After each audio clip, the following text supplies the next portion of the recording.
अर्घ दे मला प्रेम रूपी हे मारिन षड्रिपू दुष्ट दैत्य हे बालका परी जवळ घे मज बालका परी जवळ घे मज ईश जगाचा तू मी तव पदरज मनोहर मूर्ती पाहावया लागी दिव्य दृष्टी देई मोरया उरवी हे तुला करुणी करुणा उरवी हे तुला करुणी करुणा रमवी भजनी कलिमल दहना रमवी भजनी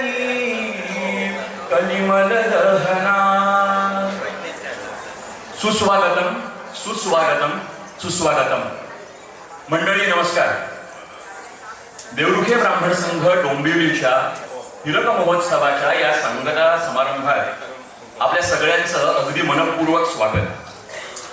मंडळी, आपण सर्व जाणताच की गेल्या वर्षभर आपल्या देवरुखे ब्राह्मण संघ डोंबिवली तर्फे निरनिराळे उपक्रम राबवले जात आहेत आणि त्याला उत्तम प्रतिसादही आपण सर्वांनी दिलाय. आजच्या या सांगता कार्यक्रमाच्या या सांगता समारंभाच्या पूर्ण दिवसभराच्या कार्यक्रमात अशा विविध मनोरंजक मुलाखतपर बौद्धिक आणि जसं म्हटलं तसं मुख्यत्वे मनोरंजनात्मक कार्यक्रमांची भरपूर रेलचेल असणार आहे. चला तर मग मंडळी, ह्या निमित्ताने एकमेकांना भेटूया, एकत्र ऐकूया, एकत्र बघूया, थोडं हसूया, थोड्या आठवणी आणि भरपूर साठवणींची बेगमी करूया. काय म्हणता? आहात का तयार? नाही काही आहात का तयार? मग जरा 2 क्षण काढा, आपापल्या खिशातला किंवा हातातला मोबाईल भ्रमणध्वनी हातात घ्या, तो सायलेंटवर म्हणजे त्याला शांत ठेवा, म्हणजे मग ते आपण एकत्र ऐकू शकू, एकत्र बोलू शकू, एकत्र पाहू शकू, एकत्र अनुभवू शकू. धन्यवाद. मंडळी, मर्यादा पुरुषोत्तम प्रभू श्रीरामचंद्र हे आपल्या सर्वांचेच आराध्य आणि आदर्श. गदी माडगुळकर आणि सुधीर फडके म्हणजे गदिमा आणि बाबूजी या अद्वैताकडून साकार झालेली गीत रामायण ही अजोड आणि अजरामर अशी कलाकृती. आपल्यापैकी बऱ्याच जणांना माहिती असेल, 1 एप्रिल 1955 पुणे आकाशवाणी केंद्रावरून पहिल्या भागाचं प्रसारण गीत रामायणाचं सुरू झालं आणि त्यानंतर फक्त माझ्या पिढीला हा फक्त इतिहास आणि ह्या फक्त गोष्टी राहिल्या त्या प्रसारणाच्या. पण 50वा महोत्सव असेल, 60वं वर्ष असेल, आज 60-70 वर्षांनंतर सुद्धा गीत रामायणाची लोकप्रियता आणि त्याचं महत्व हे वाढतच आहे, वर्धिष्णूच आहे. कारण गीत रामायण हे कालातीत आहे. आज आपल्या समोर एकलव्य आर्ट्स फोरम आणि श्री कला संस्कार न्यास प्रस्तुत सादर होत आहे त्रिवार जय जयकार रामा त्रिवार जय जयकार. संकल्पना नृत्य संशोधक सौ सुनीला कौस्तुभ पोद्दार.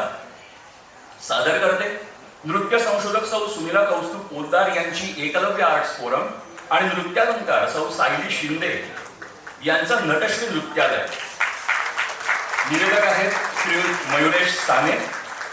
तर आपल्या समोर पहिला कार्यक्रम सादर करतोय त्रिवार जय जयकार रामा त्रिवार जय जयकार.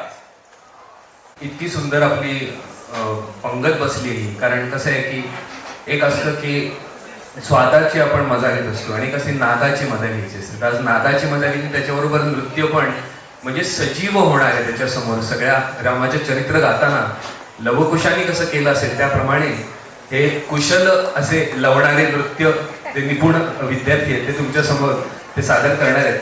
मला सांगावं वाटतं, एका शाळेमध्ये जेव्हा मी गेलो होतो तेव्हा 5 स्टार सारख्या शाळा झाल्यात आजकाल. आणि त्यात कसं असतं की जेव्हा जाडजाड मंगळसूत्र घातलेल्या बायका शाळांमध्ये शिकवतात की काय वगैरे, तर मुलांना विचारलं जातं की मग ती मुलं म्हणतात की मिस म्हणून त्यांना. मला कळत नाही एवढं मंगळसूत्र जाड असून ती मिस कशी. मग कळतं की all class is miss guided असं आहे. कारण जेव्हा विचारलं तर एकत्र कुटुंब म्हणजे काय तर मुलांना कळतच नाही. मग जॉईंट फॅमिली म्हटलं मराठीत की मग त्यांना कळतं. मग ते म्हणतात आई बाबा एकत्र असतात ना, त्याला आम्ही जॉईंट फॅमिली म्हणतो. इथपर्यंत आपण येऊन पोहोचलोय. कसं झालं माहितीये का, हवे तेव्हा हवे तेवढे पातळ करता येते, नात्यामध्ये सुद्धा लोकांना भेसळ करता येते. अशा परिस्थितीमध्ये आपण आलेलो आहोत. आणि मग असं वाटतं जेव्हा एका 5 स्टार शाळेमध्ये मुलांसमोर एक विषय होता की जगाचा नकाशा जोडायचा, कोणालाही आला नाही जोडता. एका अडाणी माणसाने तो जोडून दाखवला. त्याला विचारलं तुला हे शिक्षण कुठून मिळालं. तो म्हणाला हे मूल्य शिक्षण आहे जे आपल्याकडे हरवलेलं आहे. त्याने फक्त कागद उलटा करून बघितला, एक माणूस होता, त्याचे अवयव जोडले, जग जोडलं गेलं. मला असं वाटतं आपण एक माणूस जोडतो आहोत.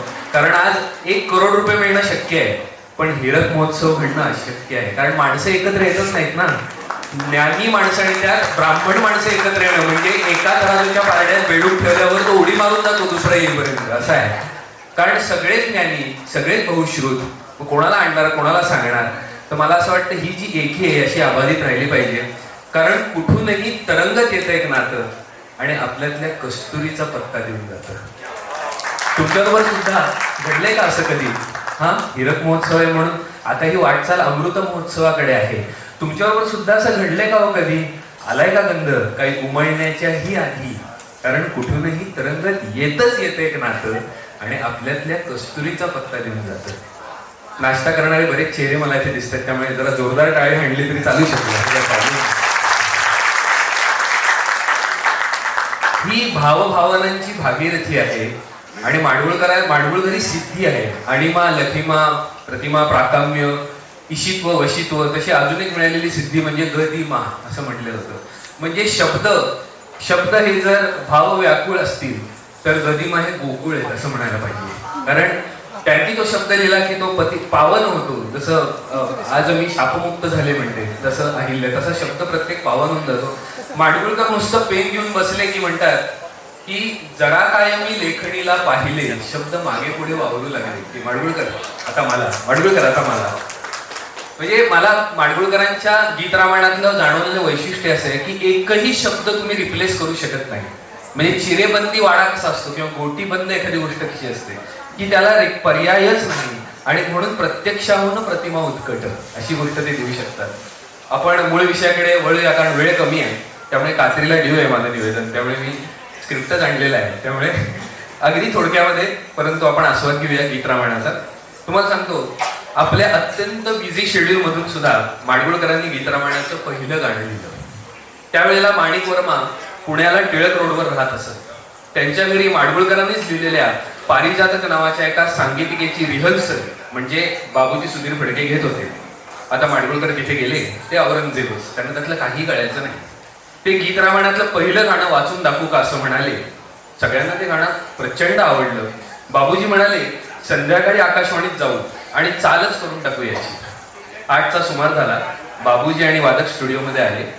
चाल लावण्याकरता बाबूजी गीताचा कागद शोधू लागले. इथे शोधतायत, तिथे शोधतायत. आता वास्तविक फडके म्हणजे कोकणस्थ, पण ते देशस्थारखे का वगैरे कळत नाही मला. कागद त्यांना काय केलं मिळेना आणि त्यांचे पॅन्टचे खिसे उलटे पालटे केले, घातलेल्या न घातलेल्या सगळ्या पॅन्ट तपासल्या, सगळं घर धुंडाळलं, पिशव्या उलट्या पालट्या केल्या, काहीही उपयोग नाही. शेवटी गदिमा बिचारे आपलं काम संपलं या समाधानात पंचवटीत जाऊन आडवे पडले होते. शेवटी त्यांना उठून तिथे बोलवून आणावं लागलं.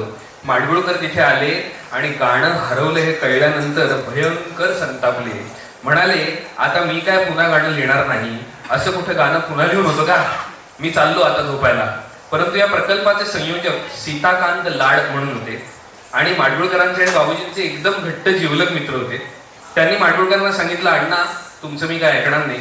उद्या सकाळी या गीताचं ब्रॉडकास्ट आहे, कळते का तुम्हाला? ब्रॉडकास्ट आहे.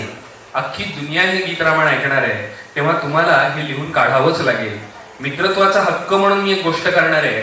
आकाशवाणीच्या एका खोलीमध्ये सीताकांत लाड यांनी चक्क माडगुळकरांना कोंडून ठेवलं आणि म्हणाले काळजी करू नका, पान आणि भरपूर तंबाखू आणि चहा सगळं काही तिथे ठेवलेलं आहे, परंतु गीत लिहून झाल्याशिवाय तुमची काही सुटका नाही.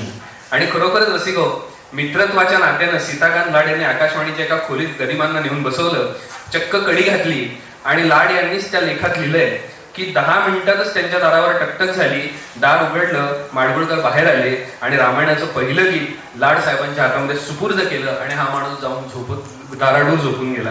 तेव्हापासून स्वरशब्दांच्या महोत्सवाची सुरुवात झाली. पहिलं गीत रामायणाचं आपण नृत्यात्मक सादरीकरण सायली शिंदे यांच्या नृत्य कुशल अशा विद्यार्थिनींकडनं अनुभवूया.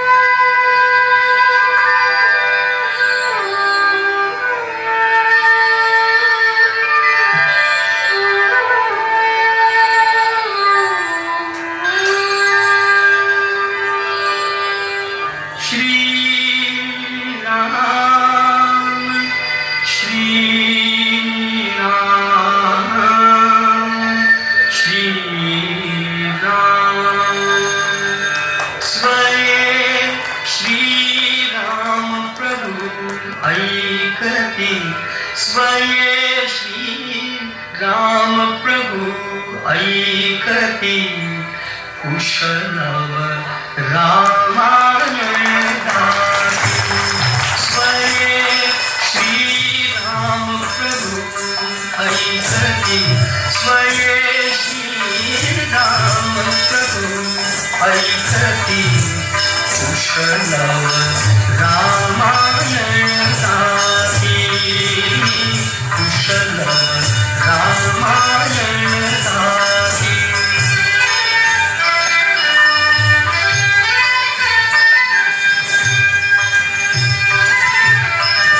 कुमार दोघे एक वयाचे सजीव पुतळे रघुरायांचे.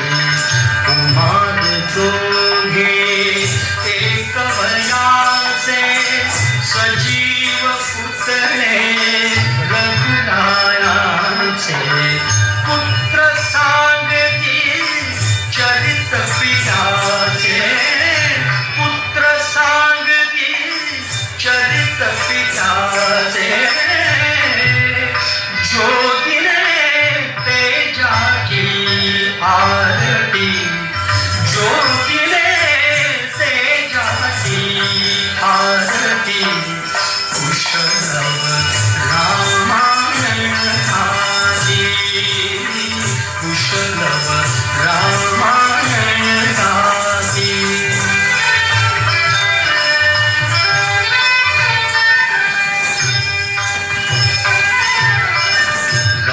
राजसमुद्रा वेशमुनींचे गंधर्वचते तपोवनीचे. राजसमुद्रा वेशमुनींचे गंधर्वचते तपोवनीचे. वाल्मिकीच्या भावमनीचे. वाल्मिकीच्या भावमनीचे. मानवी रूपे आरती. मानवी रूपे आरती. कुशलव रामायण गाती. कुशलव रामायण गाती.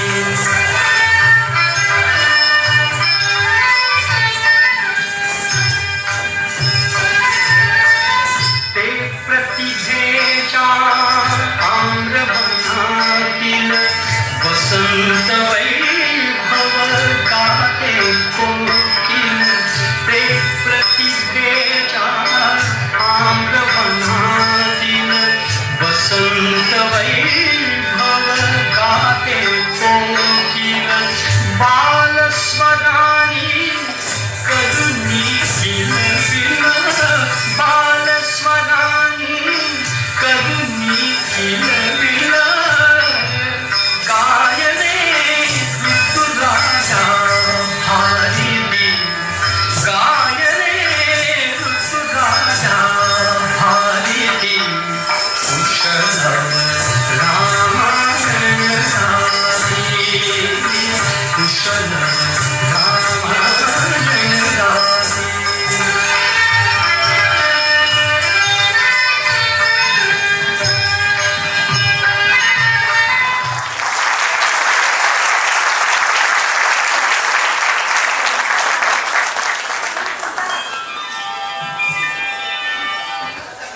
जरा पुन्हा एकदा कडकडून टाळ्या झाल्या पाहिजे. आपण 2026 मध्ये आहोत आणि ही जी अमोघ अशी प्रतिभा आहे, माडगुळकरांची असेल, वाल्मिकींची असेल, म्हणजे एक गोष्ट नक्की आपल्याला कळते आणि पटते मनापासून की जो वरी जग है, जो वरी भाषण, तो वरी नूतन नित रामायण, असं म्हटलेलं आहे. ते उगाचच नाही.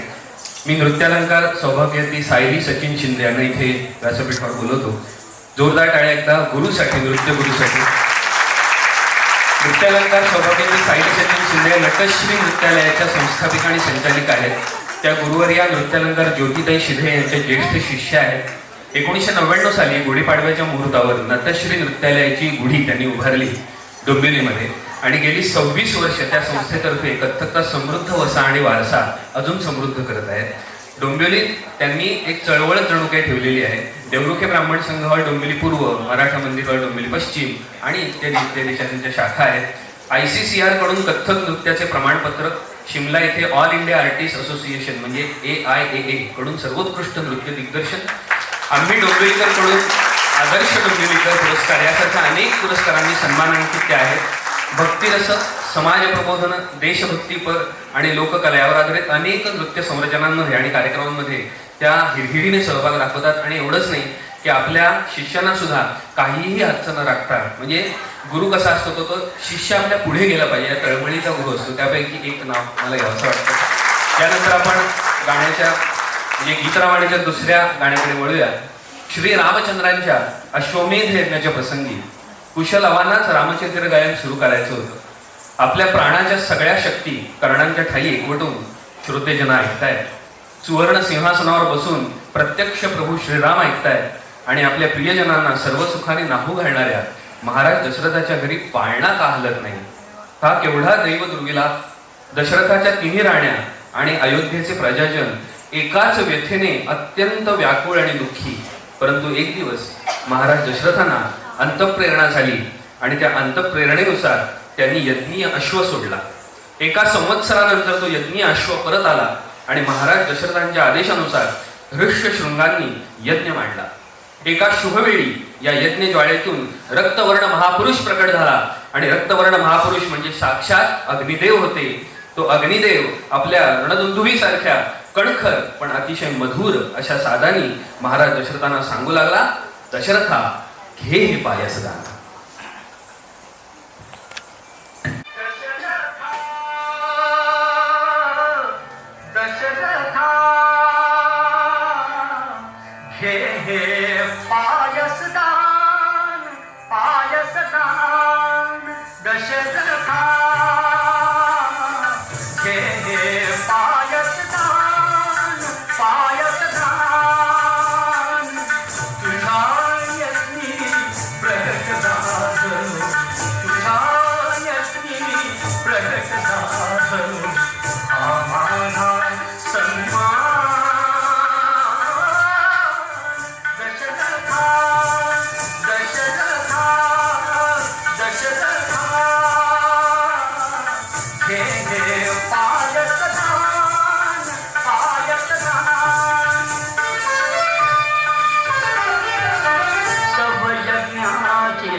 नसे उपमा दशरथा दशरथा दशरथा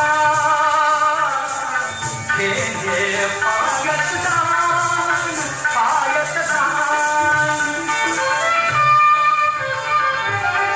करात देई सुवर्णस्थान दे रायाना क्षीर आतरी करात देई सुवर्णस्थान दे रायाना क्षीर आतरी कामधेनुचा दुधामुनही कामधेनुचा दुधामुनही ओझरीचे बलवान दशरथा दशरथा दशरथा हे पायसदान पायसदान राण्याकडे गेलं पायस भक्षण उदरी होईल वंशागोपण राण्याकडे गेलं पायस भक्षण उदरी होईल वंशागोपण त्यांच्या पोटी जन्मा येतील त्यांच्या पोटी जन्मा येतील मोठे चार दशरथा दशरथा दशरथा हे पायसदान पायसदान प्रसवतील त्या तिन्ही देवी श्री विष्णूंचे अंश मानवी प्रसवतील त्या तिन्ही देवी प्रसवतील त्या तिन्ही देवी श्री विष्णूंचे अंश मानवी धन्य दशरथा तुला लाभला देव पित्याचा दशरथा दशरथा दशरथा दशरथा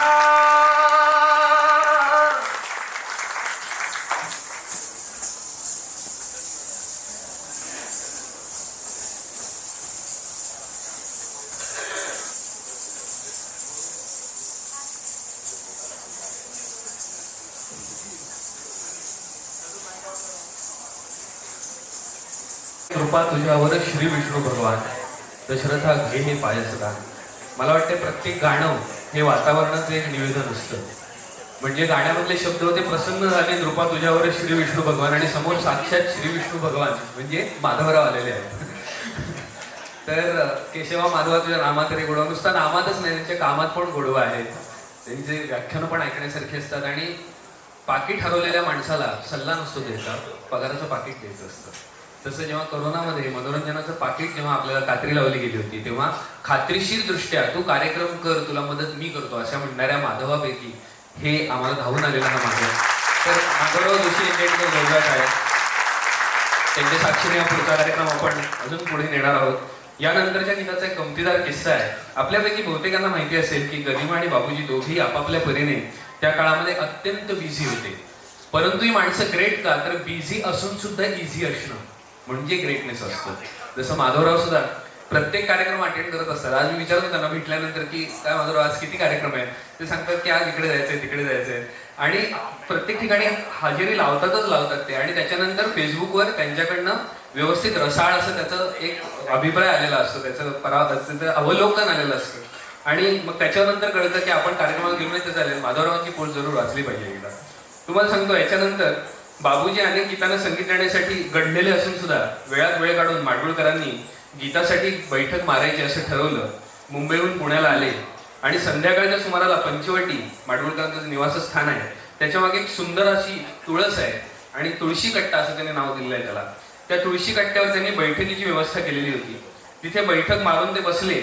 आता गीत लिहिल्याशिवाय काय उठायचं नाही असं मनाशी त्यांनी ठरवलं. हळूहळू संध्याकाळ पुढे सरकली उन्ह मावळली, अंधार पडला. कुणीतरी तिथे येऊन बल्ब लावण्याची व्यवस्था केली आणि त्या प्रकाशामध्ये माडगुळकर नुसते एकटे बसून राहिले. परंतु समोरच्या सकाळपासून हातात घेतलेल्या शुभ्र पांढऱ्या कागदावर एकही अक्षर उमटलेलं नव्हतं. ही अवस्था तुमची माझी नाही, माडगुळकरांची होती. पण माडगुळकरांनी बैठक काही सोडली नाही. तुम्हाला सांगतो, उन्हाळ्याचे दिवस होते. तिथेच वर एक खोली आहे पंचवटीची. तिथे चतुशृंगीवरून गार वाऱ्याची झुळूक येते टेकडीवरून. विद्याताई म्हणजे माडगुळकरांच्या सौभाग्यवती तिथेच होत्या. त्यांना जाग आली. 1-1:30चा सुमार असावा. त्यांनी पाहिलं, दिवा ढण ढण जळतोय. कागदावर एक ओळही लिहिलेली नाहीये. माडगुळकर साहेब तसेच बसून आहेत आणि विद्याताईंनी म्हणजे गदिमांच्या पत्नीने सहज गमतीने विचारलं, काय हो, रामाचा जन्म कधी होणार?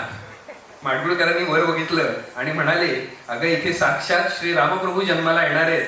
कुठल्या माडगुळकराचा जन्म होणार आहे का? त्याला वेळ लागणारच.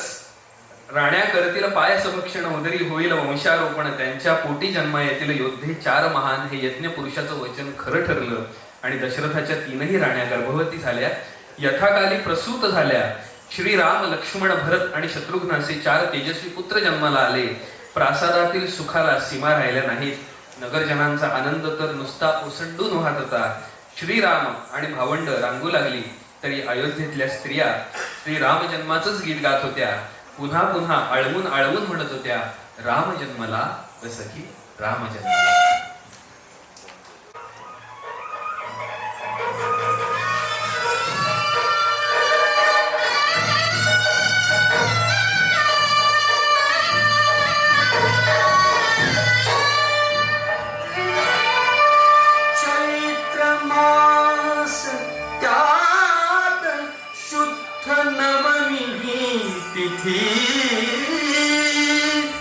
गंधयुक्त तरीही बात उष्ण हे किती. 2 प्रहरी कागशिरी सूर्य थांबला. राम जन्मला सखी, राम जन्मला.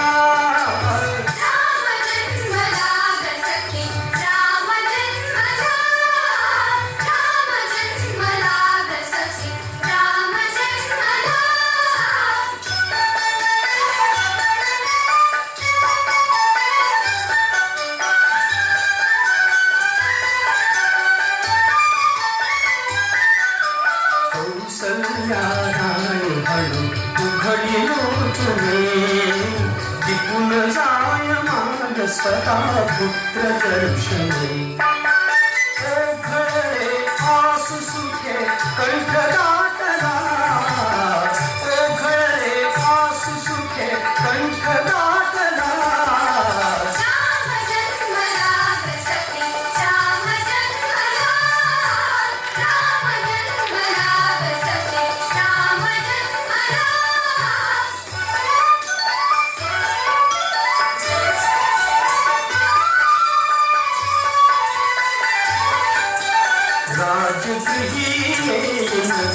सौख्य पर्वणी, सौख्य पर्वणी. पानामुन मंगलया धेनु अंगणी, धेनु अंगणी. गुंगभिता नाद तोच गुंग कोंदला. गुंगभिता नाद तोच गुंग कोंदला.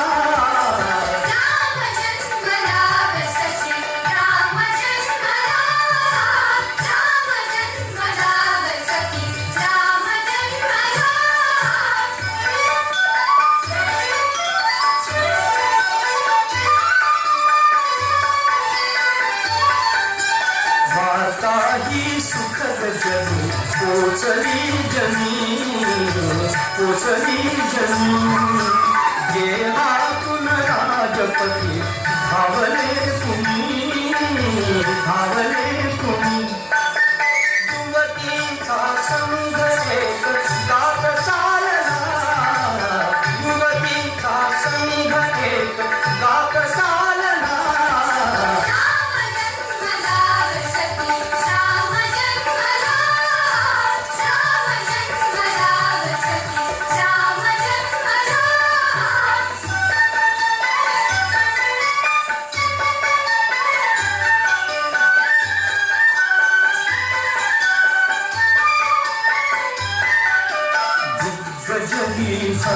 रुजला चित्र पावली गगनातून आज नवे रंग पोचते मोत्यांचा चूर नदी भरून राजला मोत्यांचा चूर नदी भरून राजला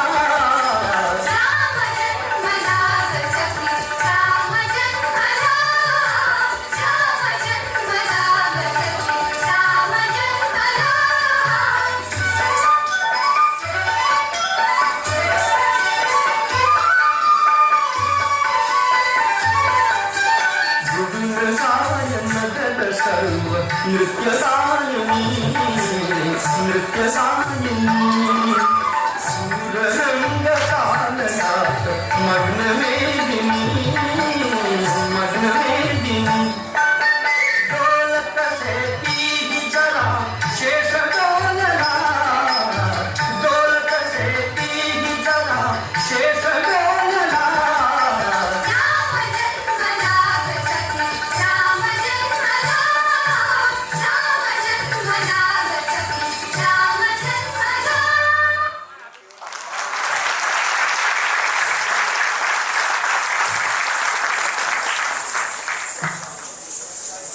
रामजन्म झालेला. तुम्हाला माहिती आहे माडगुळकर त्यांच्या बंगल्याला पंचवटी नाव द्यायचे म्हणून माडगुळकरांच्या मुलाला शिक्षकांनी विचारलं. आता दोघेही पुण्याचेच, माडगुळकर त्यांचा मुलगा आणि शिक्षक आहे, कारण शाळाही पुण्याची. त्यामुळे त्यांनी विचारलं की तुझे वडील बंगल्याला पंचवटी नाव देतात, मग ते काय स्वतःला श्रीराम समजतात का? तर त्याच्यावर त्यांचाच मुलगा तो मुळामुठेचं पाणी असल्यामुळे त्यांनी मूळ प्रश्नालाच मुठमाती दिली मुळापासून आणि सांगितलं माझे वडील स्वतःला काय समजतात ते महत्वाचं नाहीये, पण तुमचा प्रश्न रावणासारखा आहे. आणि म्हणतात की तुझ्या वडिलांना काय रे, त्या काळामध्ये एक गाणं लिहिलं की 10,000 मिळायचे, एक गाणं लिहिलं की 10,000 मिळायचे. म्हणजे नुसतं त्या तिथे पलीकडे तिकडे माझी या प्रियेचे झोपडे, त्या तिथे पलीकडे तिकडे माझी या प्रियेचे झोपडे, याच्यात आहे असं क्रियापद काढून टाकलं की आहे काय नाही काय काव्य झालं. तर हे म्हणाले अहो पण त्यासाठी ते काव्य गदिमांनी लिहायला लागतं, तुम्ही आणि आम्ही लिहून चालत नाही. 10,000 दिसतात पण त्यासाठी काढलेले टक्के टोणपे आणि खाल्लेले खचता तणे खावे लोखंडाचे तेव्हा ब्रह्मपदी नसे. अहो जेव्हा श्रीधर स्वामींनी गदी माडगुळकरांच्या जिभेवर श्रीराम असं लिहिलं तेव्हाच लक्षात आलं होतं की हे प्रभू श्रीरामांनी धाडलेले वाल्मिकी आहेत आधुनिक युगातले. आणि म्हणून हे गीत रामायण अजूनही इतक्या लोकांच्या हृदयामध्ये हृदयस्थ आहे. मला असं वाटतं याच्यानंतरचं गीत अतिशय बोलकं आहे की ज्येष्ठ तुझा पुत्र मला देई दशरथा, यज्ञ रक्षणास योग्य तोच सर्वथा. ही महर्षी विश्वामित्रांची मागणी राजा दशरथाला नाकारता आली नाही आणि प्रथम पराक्रमासाठी श्रीराम अयोध्येच्या बाहेर पडले. थोरल्याबरोबर धाकटा पण लगेच निघाला. जाता जाता त्यांनी त्राटिका राक्षसीचा वध केला आणि विश्वामित्रांचा यज्ञ यथासांग पार पाडला. त्याच वेळी मिथिला अधिपती जनक राजाकडे मोठा यज्ञ होणार होता. विश्वामित्रांच्या आश्रमातले मुनिजन तिकडे जाण्यासाठी निघाले. श्रीराम आणि लक्ष्मण यांनीही त्यांच्याबरोबर यावं म्हणून ते फार आग्रह करू लागले.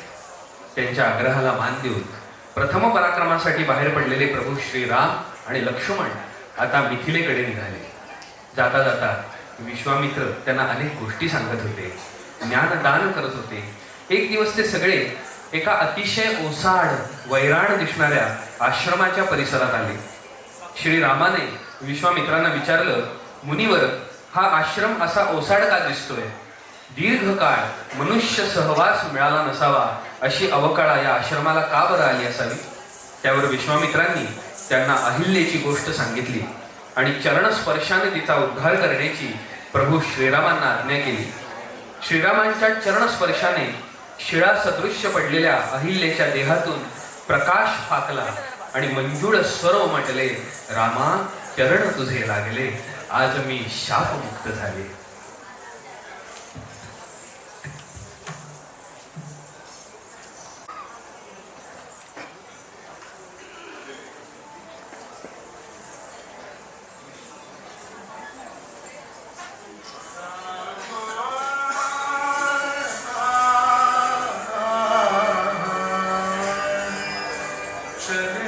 तुझे लागले, आज मी शापमुक्त झाले, आज मी शाप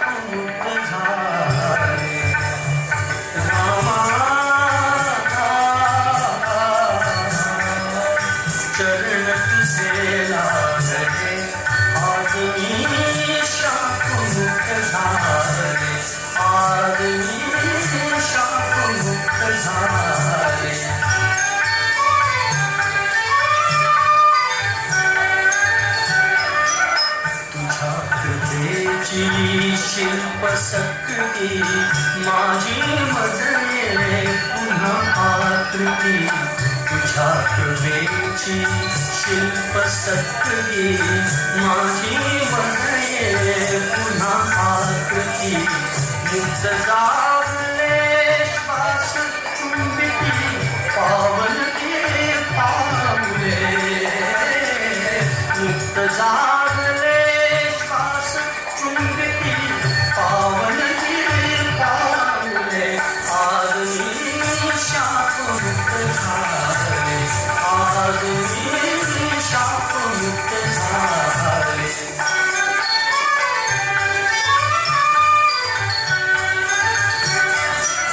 पुन्हा लोचना लागे दृष्टी दिसशी मग तू तुझ्यात सृष्टी पुन्हा लोचना लागे दृष्टी दिसशी मग तू तुझ्यात सृष्टी ओठ गोठले अश्रू टाकून गालावर बांधले ओठ गोठले अश्रू तापून गालावर बांधले आज मी शापमुक्त झाले आज मी शापमुक्त झाले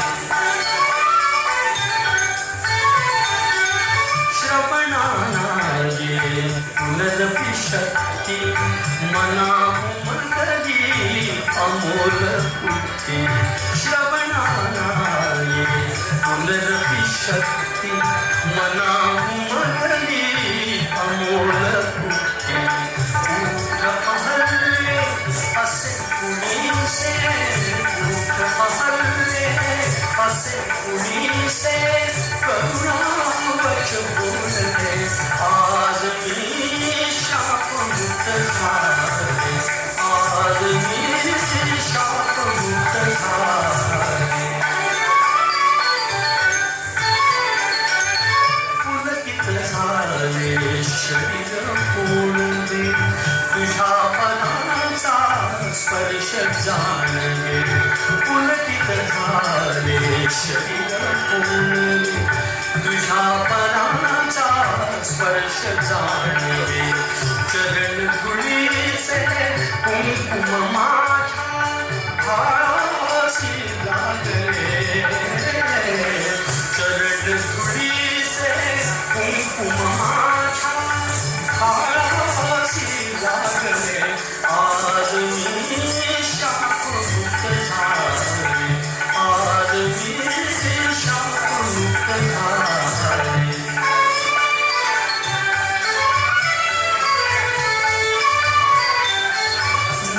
मौनालागी स्फुरले भाषण मौनालागी स्फुरले भाषण श्रीरामा तू पतित पावन तुझ्या दयेने आज फलाफल तुझ्या दयेने आज फलाफल अमृतात नादले आज मी शापमुक्त झाले आज मी शापमुक्त झाले पतित पावन श्री रघुराजा पतित पावन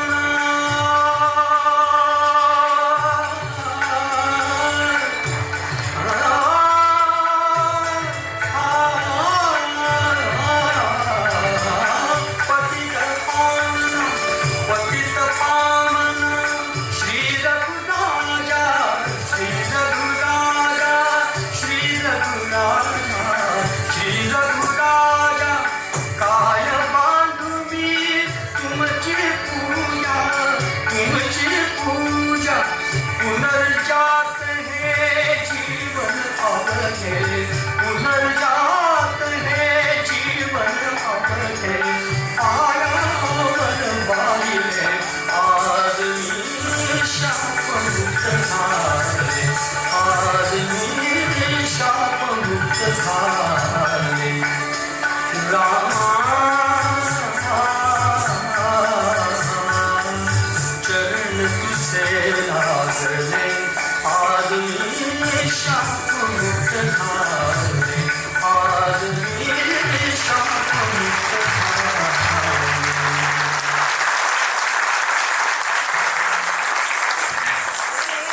जितक्या ऊर्जेने कार्यक्रम चालू होतो तितक्या ऊर्जेने आविष्कार होत असतात, तितक्या ऊर्जेने तुमच्या टाळ्या वाजत असतात.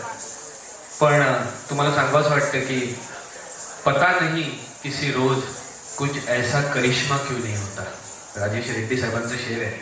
मी तुम्हाला शेर ऐकवला, काहीतरी ताट द्यावं. वा म्हणाल तरी चालेल. परत एकदा प्रयत्न करूया आपण की पता नहीं किसी रोज कुछ ऐसा करिश्मा क्यों नहीं होता. समजाय तुम्हाला हळूहळू.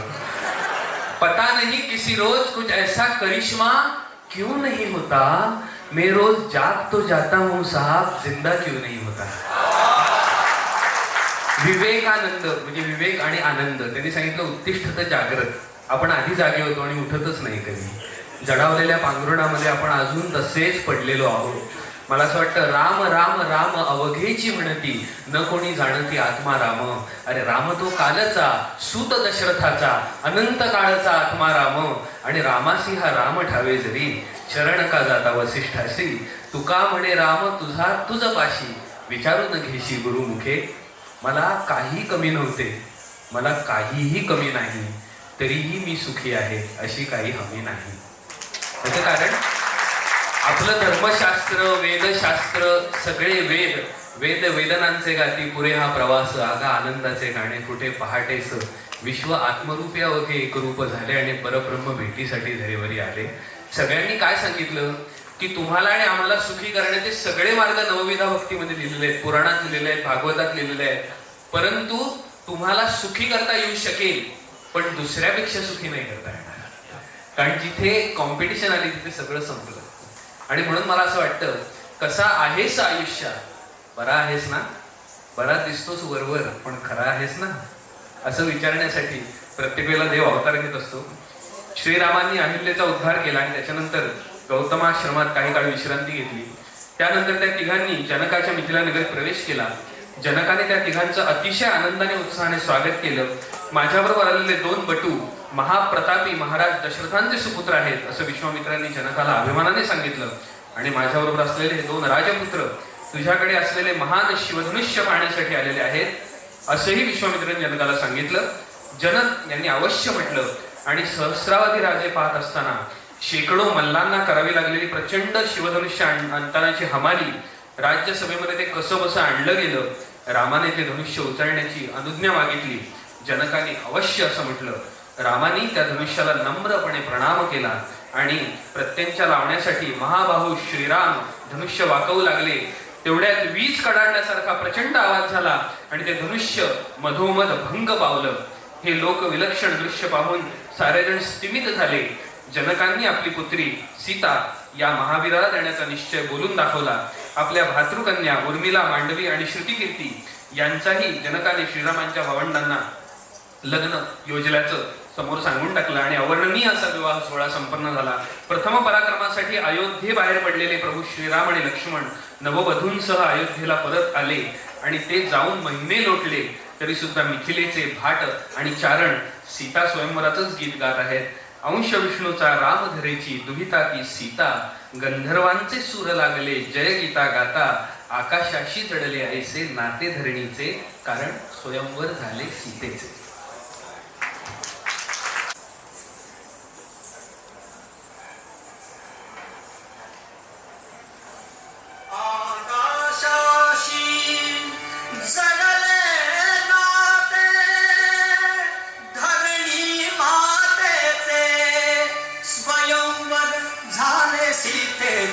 स्वयंवर झाले सीतेचे, स्वयंवर झाले सीतेचे, स्वयंवर झाले सीतेचे, स्वयंवर झाले सीतेचे, स्वयंवर झाले सीतेचे, स्वयंवर झाले सीतेचे.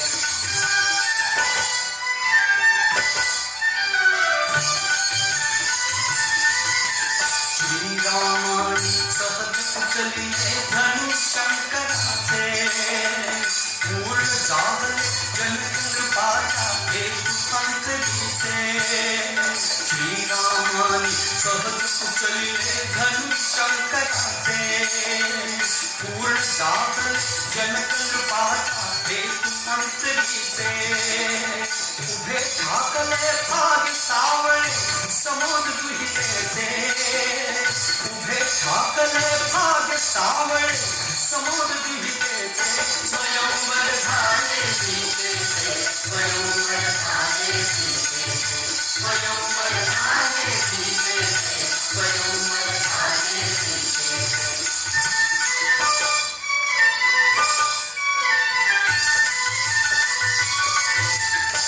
सामनिया जरा पापना भागती राही तळिता घाटा परी भयंकर नाग तोच होई सामनिया जरा पापना भागती राही तळिता घाटा परी भयंकर नाग तोच होई श्रीरामानी केले तुकडे दोन धनुष्याचे श्रीरामानी केले तुकडे दोन धनुष्याचे स्वयंवर झाले सीतेचे स्वयंवर झाले सीतेचे स्वयंवर झाले सीतेचे स्वयंवर झाले सीतेचे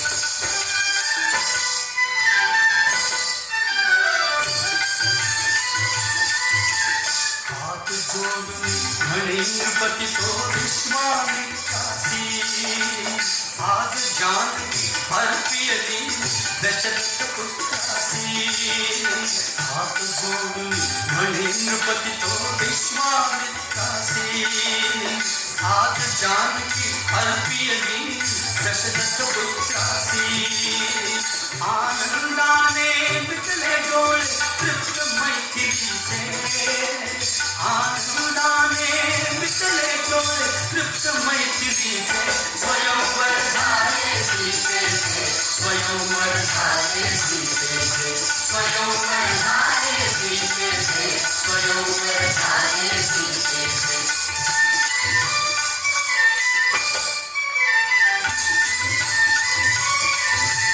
चुकले थोडे राम जानकी भारी वरमाला गगना माझी देवकराच्या करीती करताना चुकले थोडे राम जानकी भारी वरमाला गगना माझी देवकराच्या करीती करताना त्या टाकानी गजर पोचले मंगल मातुचे ठाकानी गजर पोचले मंगल मातुचे स्वयंवर झाले सीतेचे स्वयंवर झाले सीतेचे स्वयंवर झाले सीतेचे स्वयंवर झाले सीतेचे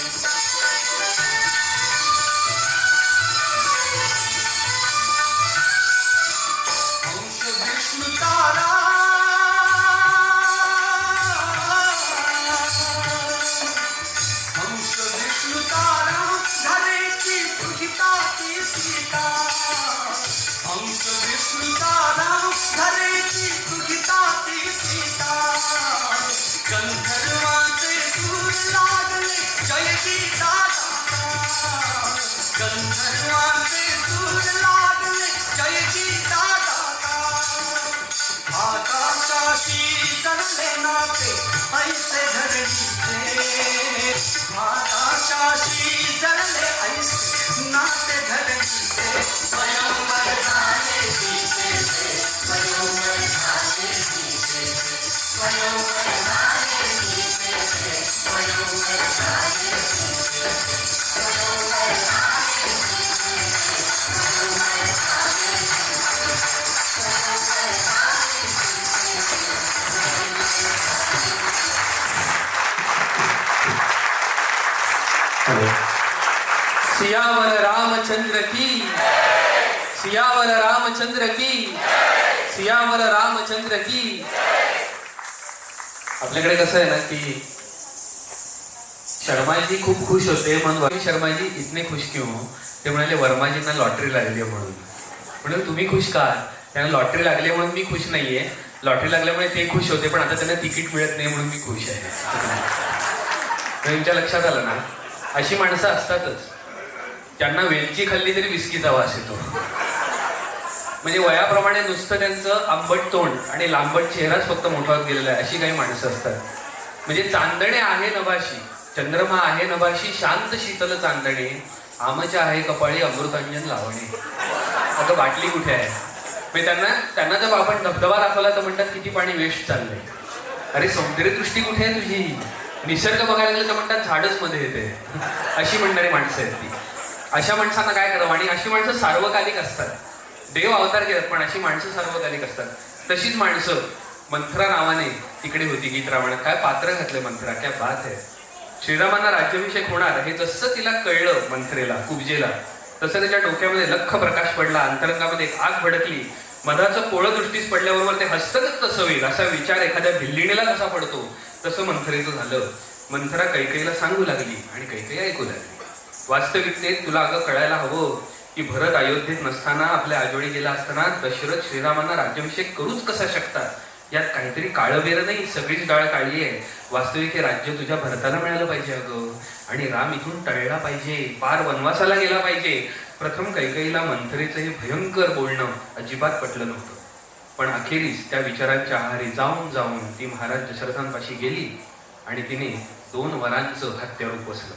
पहिल्या वरासह सिंहासन भरताचं आणि दुसऱ्या वरासह रामाला 14 वर्षाचा वनवास.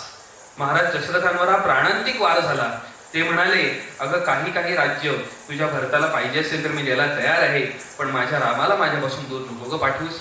पण काही नाही, आपला हट्ट तिने काही सोडला नाही. तिने सुमंताकरवी थेट श्रीरामांना बोलावणं पाठवलं आणि हे राज्य माझ्या भरताला मिळावं आणि तू 14 वर्ष वनवासाला जावं अशी तुझ्याच पित्याची इच्छा आहे असं त्याला सांगितलं. श्रीराम काहीही बोलले नाही. तेव्हा पित्यांचं मौन हीच अनुमती असं समजून श्रीराम वनवासाला जाण्यासाठी निघाले. जानकी आणि लक्ष्मणालाही बरोबर घ्यायचं ठरलं. तिघांनीही आपली राजवस्त्र टाकून दिली, वल्कल धारण सुद्धा केली. सुमंत आणि रथसिद्ध केलेला रथमार्ग चालू लागला. साश्रू नयनांनी त्यांना निरोप देऊ लागले अयोध्येचे जन. अख्खी अयोध्या रस्त्यावर उतरली, पण प्रजाजनांची आर्त प्रार्थना रामांचा रथ थांबवू शकली नाही. रथ पुढे निघाला. अयोध्येच्या सीमेबाहेर आल्यानंतर अयोध्येच्या दिशेकडे पाहून रामांनी अयोध्येला वंदन केलं. श्रीराम गंगा नदीच्या तीरावर शृंगवेरपूर इथे आले. निषादाधिपती गुहांनी त्या सर्वच अतिशय आनंदाने स्वागत केलं. 30 रात्र सर्वांनी एका इंगुदी वृक्षाखाली काढली. सकाळ झाल्यावर गुहांनी नौका सिद्ध केल्या. सज्ज झालेले निषाद, राजगुरू आणि नावाडी यांच्या मनामध्ये नक्की काय भावना असतील याचं यथार्थ चित्रण गदिमांनी वर्णन केलंय. भवसिंधूच्या करतो पार, तारक त्याला तारुण नेऊ, पदस्पर्शाने सर्व तरू. नृत्यगुरु सुनीला पोद्दार यांच्या एकलव्य आर्ट फोरम संस्थेचे कलाकार सादर करत आहेत जय गंगे जय भागीरथी. परत फिरू ग नकोस गंगे पूर भरू, नकोस नौके परत फिरू ग नकोस गंगे पूर भरू. श्रीरामाचे नाम दातया श्रीरामाला पार करू. जय गंगे जय भागीरथी, जय जय राम दातकी. जय गंगे जय जय राम,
गंगे तुझा मंगल योग, भगीरथ आई तुझा जलयोग. गंगे तुझा मंगल योग, भगीरथ आई तुझा जलयोग. त्याचा वंशज नेसी तुम्ही दक्षिण देशा अमर करू. दक्षिण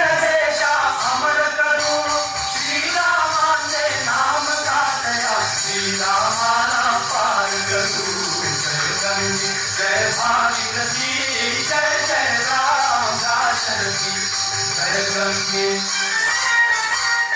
जय जय राम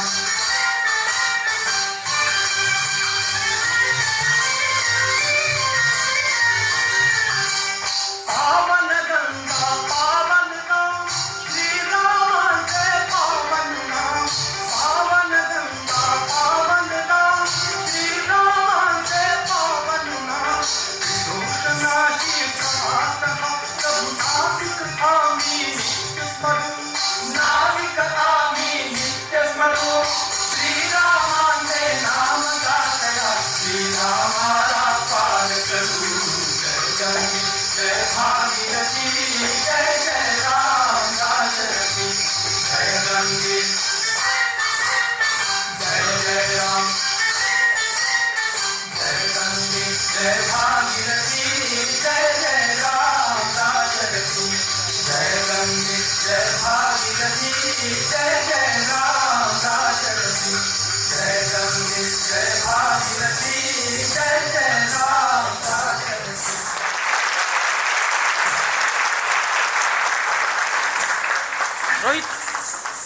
यानंतरच्या प्रसंगामध्ये असं वर्णन केलं माडगुळकरांनी की सीतामाता आणि प्रभू श्रीराम सांगतात की या इथे लक्ष्मणा बांध कुटी या मंदाकिनीच्या कटनिकटी पर्णकुटी बांधली जाते. तुम्हाला सांगतो श्रीराम प्रभू जेव्हा वनांतरी जातात तेव्हा वनदेवता प्रसन्न होते. वन अजून काय करे की त्याच्या पायांना काटे बोचावे. मग कसला तो राजा, मग कसला तो क्षात्र आणि कसलं त्याचं तेज. त्याच्यावर प्रभू श्रीराम म्हणाले भरत इंद्राला सुद्धा नामोहरम करू शकेल, सगळ्यांना भारी पडू शकेल इतका माझा भाऊ हा थोर आहे, वीर आहे. परंतु जेव्हा त्याला कळेल की माझ्या मोठ्या भावाला वनवासामध्ये हे काटे आधी पोचलेत आणि ते नंतर मला पोचलेत, तेव्हा त्याला प्रचंड वेदना होईल, ती मला सहन होणार नाही, म्हणून ते काटे काढून टाक. काय अलौकिक आहे रामरसायन. खरोखर जितके अर्थ काढावे, जितक्या बाजूनी बघावं तितकं वेगवेगळ्या प्रकारचं दिसायला लागतं. जसं म्हणतात ना की शब्द आले की गझल होते असे नाही आणि स्वप्न पडले की सफल होते असे नाही. म्हणजे सोबतीला कोण आहे हे महत्वाचे, छान जागा ही सहल होते असे नाही. आणि खूप आनंदात दोघे चालले होते पण तरीही ते कपल होते असे नाही, कारण ते त्यामुळेच आनंदात चालले होते. रामाचा जाऊ देवा तो एकपत्नीच होता, तो वनवासातही आनंदाने चालला. पण तुम्हाला सांगायची गोष्ट अशी की माणसाचे मन ठरवते रंग दुनियेचा, माणसाचे मन ठरवते रंग दुनियेचा, सूर्य आला की धवल होते असे नाही. आणि म्हणून बेसंदिग्धपणे काही प्रश्नांची उत्तरं द्यायला लागतात. जेव्हा भरताला हे कळलं तेव्हा तो अक्षरशः खड्ग उपसून आईजवळ गेला आणि म्हणाला माता ना तू वैरिणी. इतक्या कठोर शब्दांनी कैकेयीची निर्भत्सना केली. भरत अयोध्येबाहेर लगेच पडला तात्काळ. त्याच्याबरोबर सुमित्रा, कौसल्य आदी राण्या आणि चतुरंग सेना निघाली. ज्या मार्गाने राम निघाले त्याच मार्गाने सेनासागर निघाला. इकडे चित्रकूट पर्वतावर श्रीराम आश्रमात राम, लक्ष्मण आणि जानकीसह विहार करत असताना एकाएकी उत्तर दिशेकडून धुळीचे लोटच्या लोट यायला लागले. कांठळ्या बसवणारे ध्वनी अंगावर यायला लागले. सदैव जागृत असणारा लक्ष्मण एका तालवृक्षावर चढला आणि तिथून त्याने पाहिलं की भरत सैन्य घेऊन रामाश्रमावर चाल करून येतोय. प्रचंड संतापलेला लक्ष्मण लालेलाल झाला आणि भरतावर धावून जाऊ लागला. तेव्हा रामाने त्याला मोठ्या प्रयासाने शांत केलं. भरत श्रीराम आश्रमात आला आणि वेड्यासारखे त्याने रामांच्या पायाला मिठी मारली. रामाने त्यांना जवळ घेतलं, कुशल प्रश्न विचारले आणि भांभावलेल्या भरताने अत्यंत दुःखाने पितृनिधनाची वार्ता श्रीरामांना सांगितली. सर्व आश्रमावर दुःखाची एक छाया पसरली. यथावकाश रामांनी आपल्या वडिलांचं और्ध्वदेही केलं तेव्हा भरत पुन्हा पुन्हा म्हणू लागला, अरे रामा, माझ्या वडिलांच्या पत्नी प्रेमामुळे आणि आईच्या मूर्खपणामुळे तुला वनवासी व्हावं लागलं रे. प्रभू श्रीराम भरताला सांगतायत, अरे बाबा, पराधीन आहे जगती पुत्र मानवाचा, दोष ना कुणाचा. बाबूजींच्या प्रतिभेची चुणूक दाखवणारा एक अविस्मरणीय असा आविष्कार आता आपण तुमच्या पुढे सादर करणार आहोत. कारण दोन ओंडक्यांची होते सागरात भेट आणि पुन्हा नाही गाठ. याचं कारण क्षणिक तेवी आहे बाळा, मेळ माणसाचा, पराधीन आहे जगती पुत्र मानवाचा. दुःखे भरता दैव जात, दुःखे भरता दोष न कुणाचा, पराधीन आहे जगती पुत्र मानवाचा दोष ना कुणाचा पराधीन आहे जगती पुत्र मानवाचा दोष ना कुणाचा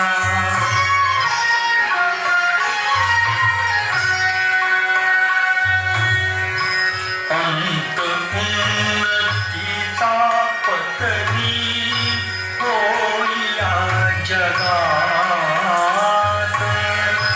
सर्व संग्रहाचा वत्सा नाश हाच अंत वियोगात मिलन होते नेम हा जगाचा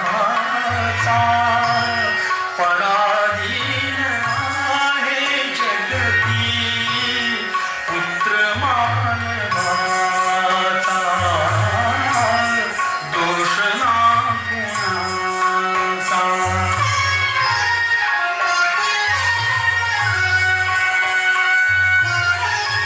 जीवासवे जन्मे मृत्यू जोड जन्मजात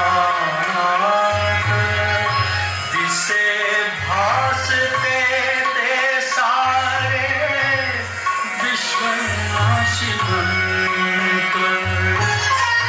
काय शोक करिसी वेडा स्वप्नीच्या फळांचा पराधीन आहे जगती पुत्र मानवाचा दोष ना कुणाचा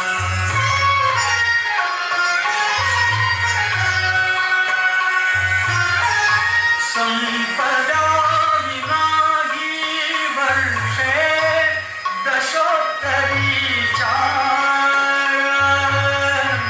अयोध्येस नाही ये सत्य हे त्रिवार सत्य हे त्रिवार सत्य हे त्रिवार तूच एक स्वामी आता राज संपदेचा पराधीन आहे जगती पुत्र मानवाचा दोष ना कुणाचा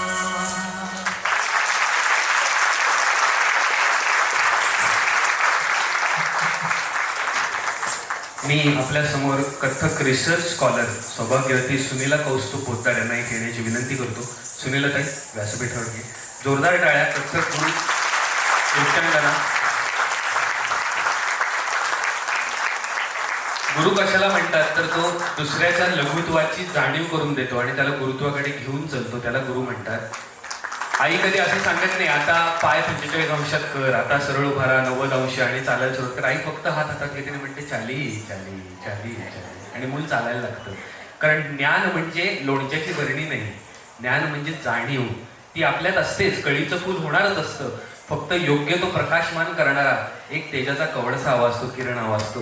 जर सुनीलाताई या सगळ्या कळ्यांची फुलं करते आहे त्याचं कारण,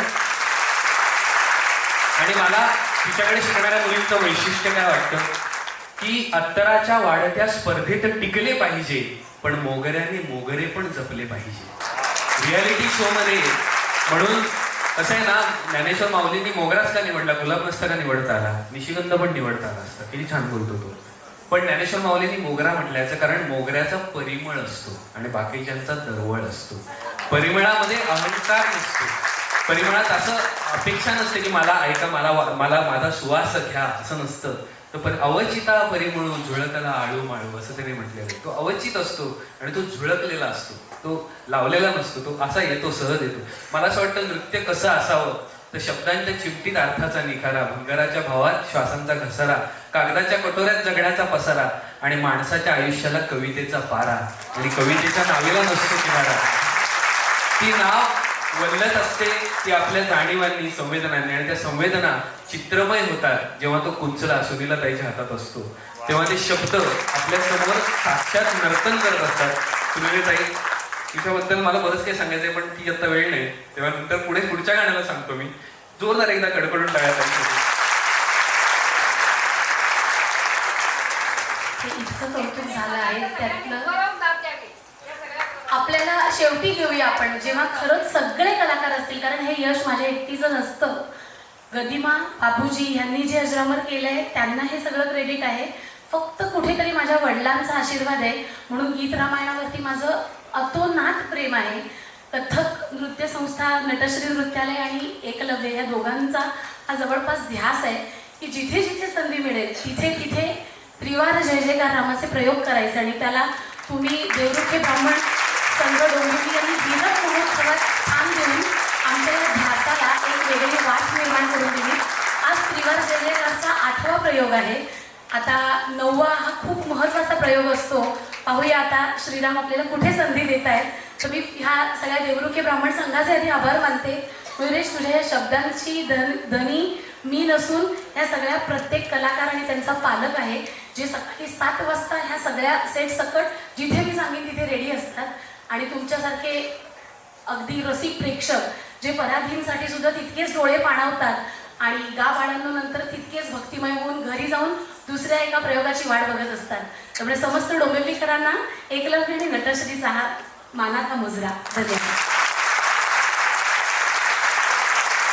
पुढचं गाणं असं आहे की प्रत्येकाच्या घरी घडणारी गोष्ट आहे. भट साहेब म्हणतात की कशी काव्यात ही गंमत करी दाढी. कशी काव्यात ही गंमत करी दाढी, पाहतो आहे इथे मी शेकडो दाढ्या, ही खरी किती खरी दाढी. आणि रावणाची ओढते मंडोदरी दाढी. रावणाला मंडोदरीने सांगितलं मी तुमची बायको आहे, सगळ्या दुनियाला उल्लू बनवायचं मला नाही.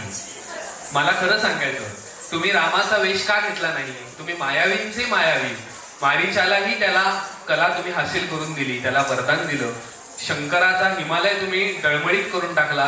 शेवटी त्याला तुम्हाला प्रिय भक्त म्हणून सांगावं लागलं. कीर्तिमान तुम्ही आहात. तुमच्याकडे मायावी जादू असताना सुद्धा मारीचाला का पाठवला? त्यावर रावण एवढंच म्हणाला की मला राम होणं सहज शक्य होतं, पण एकदा राम झाल्यानंतर परत रावण नाही होता येत.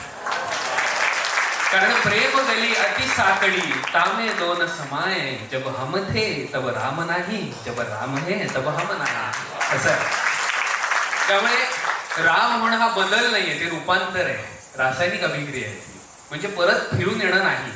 आणि म्हणून रामांचा पराक्रम माहीत असल्यामुळे त्याने सुवर्णमृगाचं रूप मारीचाला घ्यायला सांगितलं. श्रीरामांनी त्या सुवर्णमृगाची शिकार करण्यासाठी सीता मातेने पाठवलं. आणि आता पुढचा सगळा प्रकार आपल्याला ठाऊकच आहे. मंदोदरीने जेव्हा रावणाला विचारलं मायावींचे मायावसून तुम्ही असं का केलं, तेव्हा रावणाने जे उत्तर द्यायचं होतं ते दिलं. आणि म्हणून मला असं वाटतं सीता मातेचा लढिवाळ हट्ट साकार करणारं हे नृत्य आपण बघणार आहोत. मला वाटतं एकदा जोरदार टाळ्या नृत्यासाठी, कारण मायावी नृत्य असणार आपण बघूया.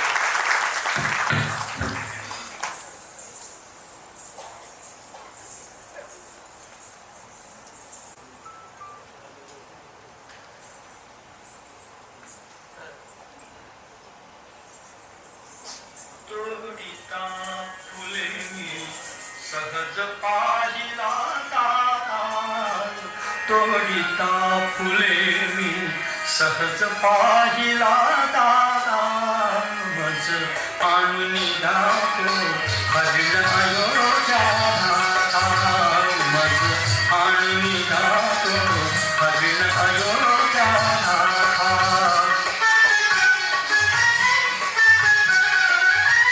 झळकती तयाचा रत्ने शृंगावरती, नवमोह फुलासन सुवर्ण अंगावरती. झळकती तयाचा रत्ने शृंगावरती, नवमोह फुलासन सुवर्ण अंगावरती. हे नयन भाळले त्याच्या रंगावरती, हे नयन भाळले त्याच्या रंगावरती. ते इंद्र चापसे उच्च भासले उडता मज आणि निघातो अजिन अयोध्या आणि निघातो अजिन अयोध्या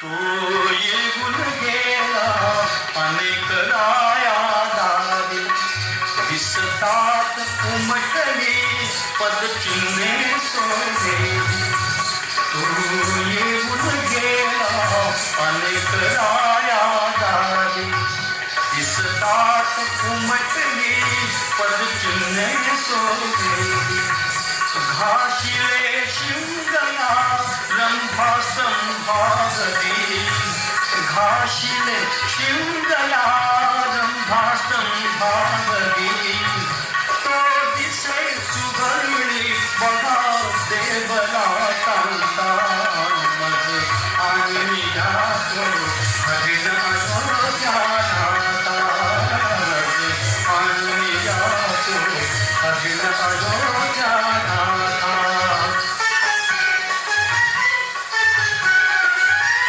चालतो जलगती मान मुरळी तो मंद डोळ्यात कालिसा भाव विलक्षण भुंग चालतो जलगती मान मुरळी तो मंद डोळ्यात कालिसा भाव विलक्षण भुंग लागला मृगाचा मला नाथ संग लागला मृगाचा मला नाथ संग वेळीच जापले तृणापुरीच्या बघता मज आणि जातो हरिण अयोध्या मज आणि जातो हरिण अयोध्या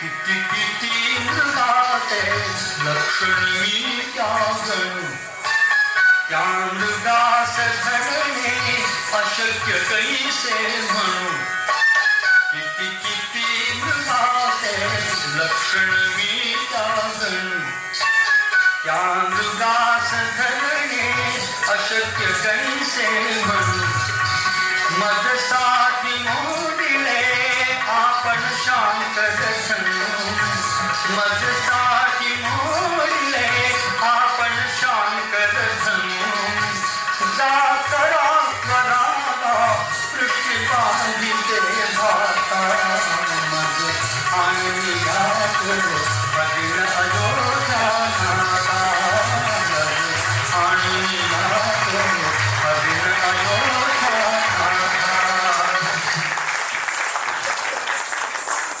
हनुमंत श्रीरामापाशी परत आले.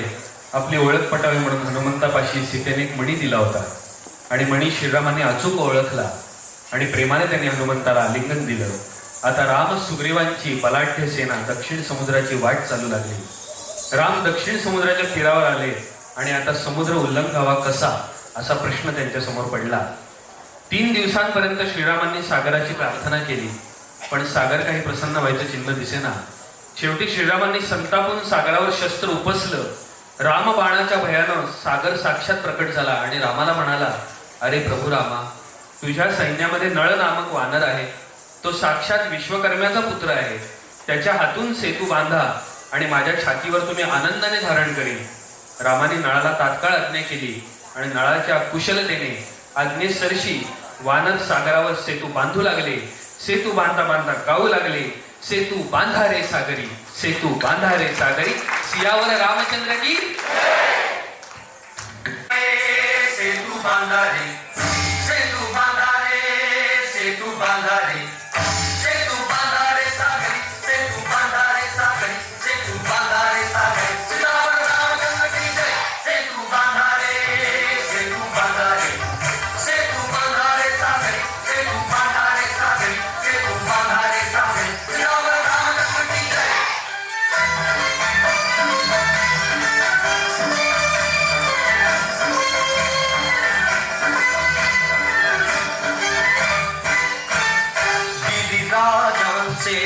सेफनी खळुनी गजांत शात्या शिळा उचलुनी गिरिराजांचे सेफनी खळुनी गजांत शात्या शिळा उचलुनी जळात जारे गवे ढकलुनी जळात जारे गवे ढकलुनी सेतू बंधने जोडून ओढा सेतू बंधने जोडून ओढा समीप लंकापुरी सेतू बांधारे सागरी सेतू बांधारे सागरी सेतू बांधारे सागरी चिदावर रामचंद्र की जय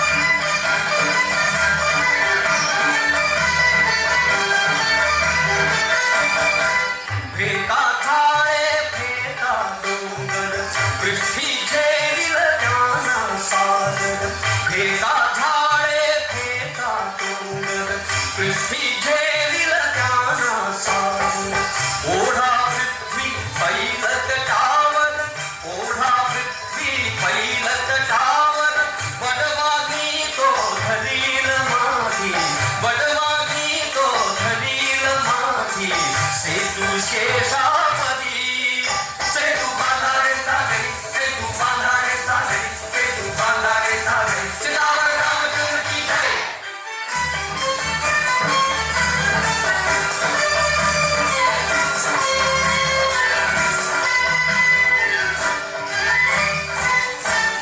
चरण प्रभु से जळात शिरता सकळ न ज्ञाना येई तीर्थता चरण प्रभु से जळात शिरता सकळ न ज्ञाना येई तीर्थता आरंभास्तव अभिरपूतता आरंभास्तव अभिरपूतता शिळा होऊनी जडू लागल्या शिळा होऊनी जडू लागल्या लाटा लाटावली सेतू बांधारे सागरी सेतू बांधारे सागरी सेतू बांधारे सागरी चिदावर रामचंद्र की जय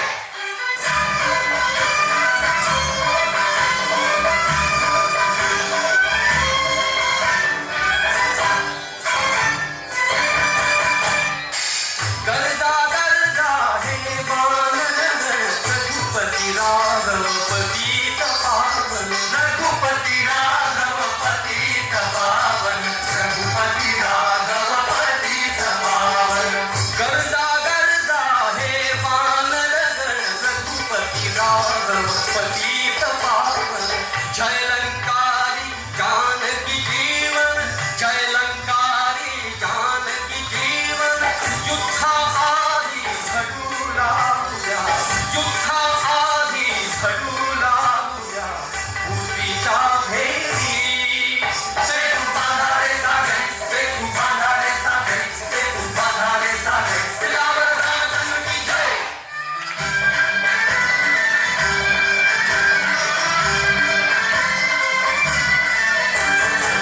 सेतूल चहा क्रतुश्रमांता विशाल हेतू श्रीरामांचा सेतूल चहा क्रतुश्रमांता विशाल हेतू श्रीरामांचा महिमा त्यांच्या शुभ नामाचा महिमा त्यांच्या शुभ नामाचा हवकुनी पद्धती संघ काय हे हवकुनी पद्धती संघ काय हे सप्त दिशा जारी सेतू बांधारे सागरी सेतू बांधारे सागरी सेतू बांधारे सागरी चिदावर रामचंद्र की जय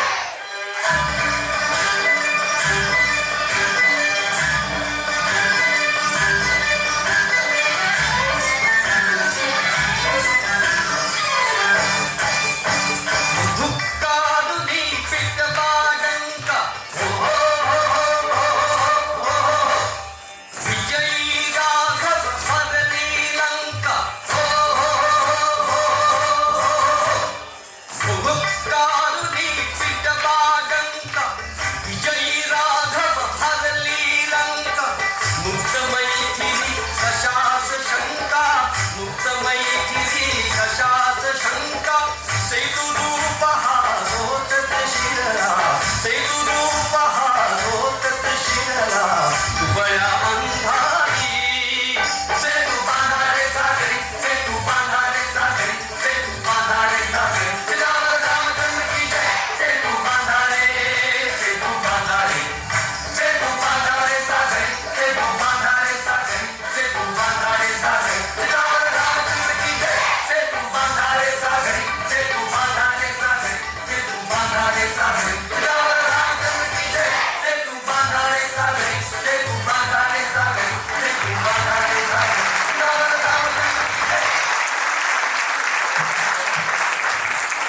हा हीरक महोत्सव सुद्धा एक सेतूच आहे.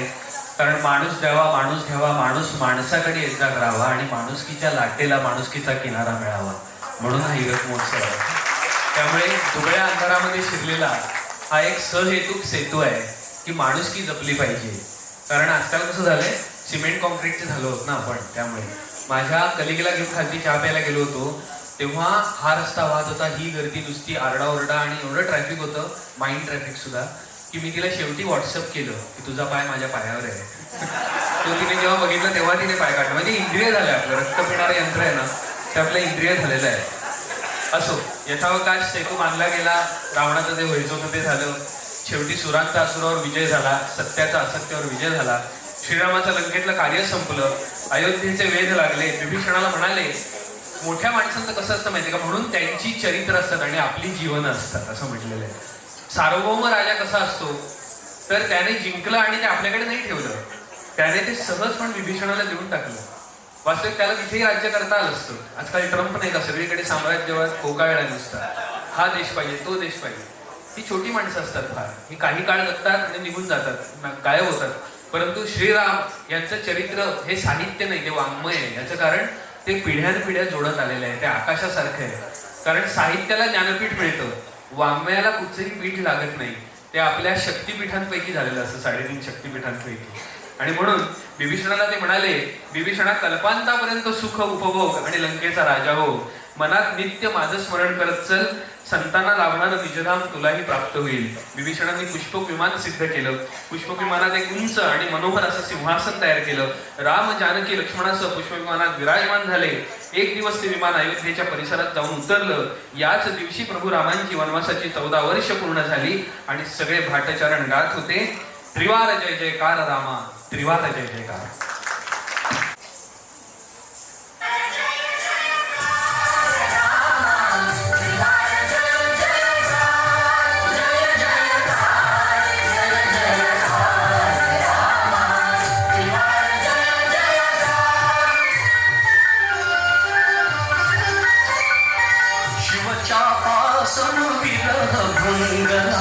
स्वयंवरा समसमय रंगला,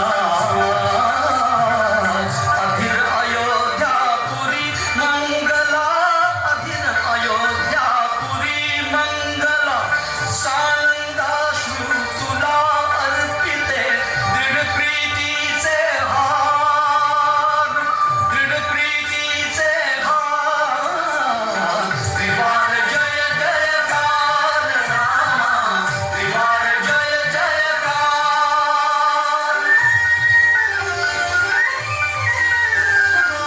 तव दृष्टीच्या पावन स्पर्शे आज मांडिला उत्सव हर्षे. मने विसरली 14 वर्षे, मने विसरली 14 वर्षे. सुसज्ज आहे तव सिंहासन, करी प्रभो स्वीकार, करी प्रभो स्वीकार. त्रिवार जय जयकार रामा, त्रिवार जय जयकार. समय वर्षतील मेघ धरेवर, सस्यशालिनी धरा निरंतर, धरा निरंतर. सेवारत जन स्वधर्म तत्पर, स्वधर्म तत्पर. शांती शांती मुनी वांछिती, ती घेवो आकार, ती घेवो आकार. शांती शांती मुनी वांछिती, ती घेवो आकार, ती घेवो आकार. त्रिवार जय जयकार रामा, त्रिवार जय जयकार, त्रिवार जय जयकार, त्रिवार जय जयकार.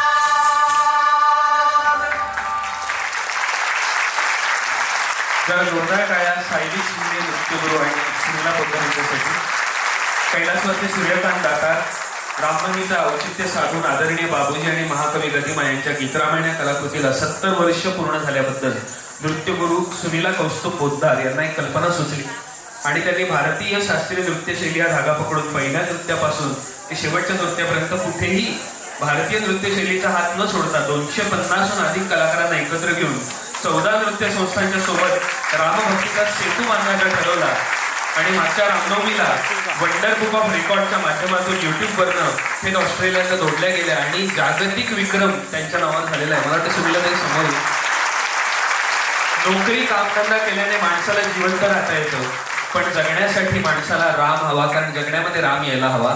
मूल्य शिक्षणाची पंचसूत्री म्हणजे संस्कार, संयम, सद्वर्तन, सदाचार, सहकार म्हणजे काय तर श्रीराम, श्रीराम आणि श्रीराम.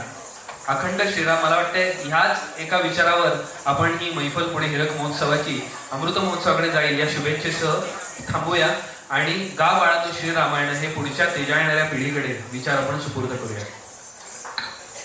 पुन्हा एकदा या सांगता समारंभाआधी तुमचे मनपूर्वक आभार मानते.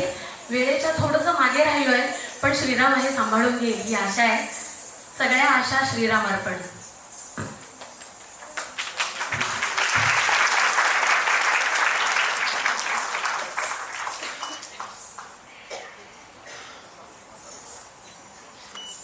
रघुराजाच्या नगरी जाऊन रघुराजाच्या नगरी जाऊन गाबानो श्रीरामायण, गाबानो श्रीरामायण, गाबानो श्रीरामायण, गाबानो श्रीरामायण.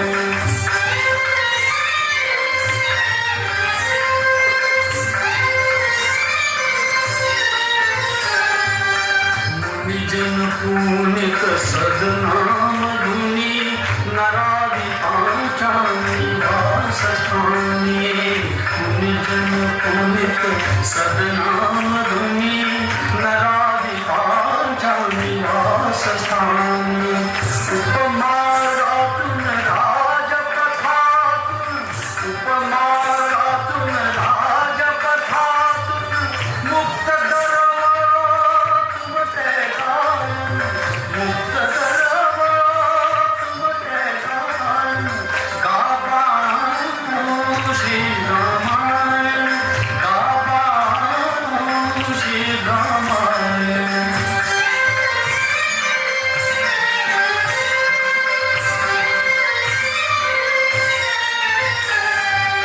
रसाल मूले भले से उनी, रसाल ताजा स्वरात भरनी, रसाल मूले भले से उनी, रसाल ताजा स्वरात भरनी.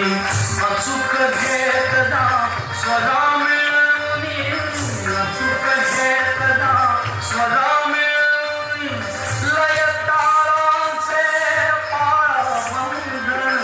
लयतांचे पावनधन, गाबानो श्रीरामायण, गाबानो श्रीरामायण.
सियावर रामचंद्र की, सियावर रामचंद्र की, सियावर रामचंद्र की.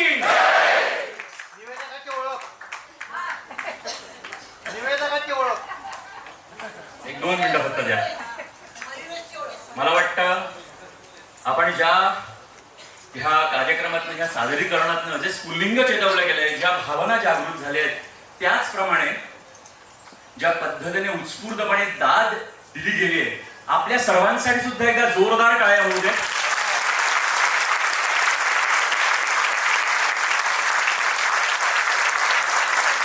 निवेदकाची ओळख मी करून देतोच.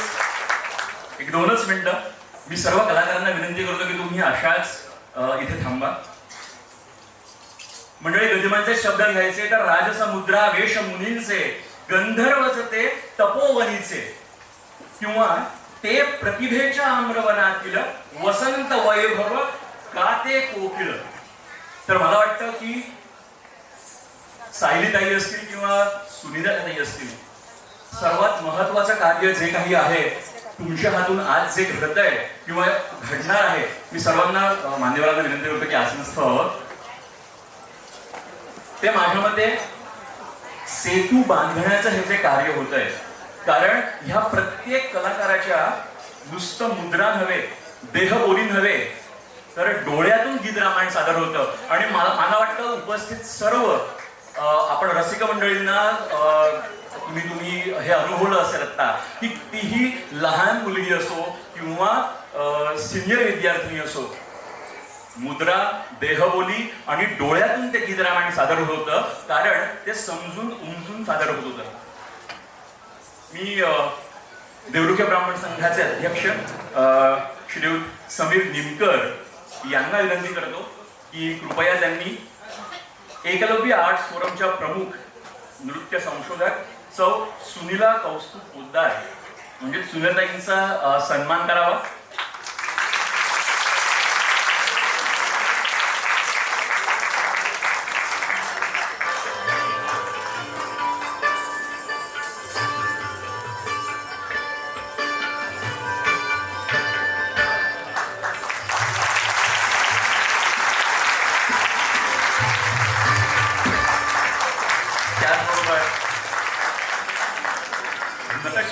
नृत्यालयाच्या प्रमुख नृत्यकलाकार सौ सायली शिंदे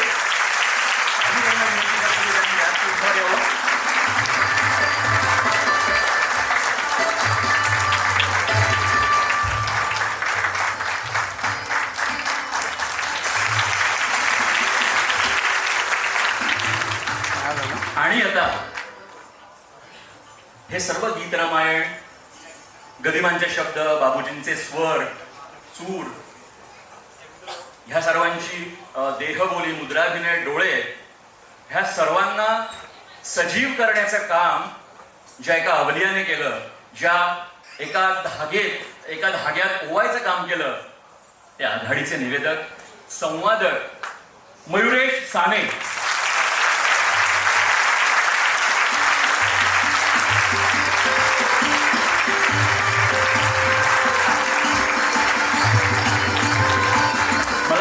संवादक कसा असावा किंवा निवेदन कसं असावं, रसाळ वाणी, ओघवती शब्दकळा, आणि सर्वात महत्वाचं म्हणजे स्वर कसा लावावा, अलर्टनेस काय असावा.